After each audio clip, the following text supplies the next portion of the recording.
میدونی فرمول پول تو دنیای جدید چیه؟ نه شغل ثابت، نه مدرک، نه حتی فالوور زیاد.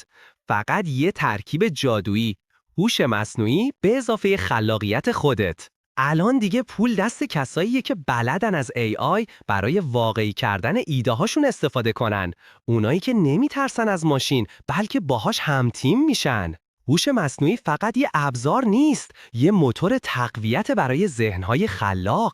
یه طراح معمولی با AI میتونه آژانس بزنه، یه نویسنده با AI میتونه برند بسازه، یه آدم کنجکاو با AI میتونه میلیاردر شه. اما اگه فقط نگاه کنی، به زودی باید واسه کسایی کار کنی که الان دارن یاد میگیرن چجوری ازش پول در بیارن. آینده مال مغزهای آپدیت شده است، نه مغزهای خسته. اگه حس میکنی تو از اونایی هستی که میخوان باهوشتر، سریعتر و ثروتمندتر شن، این ویدیو رو ذخیره کن و بمون، چون قسمت بعد قرار نشونت بدم چطور از AI خلاقیت تو تبدیل به درآمد واقعی کنی.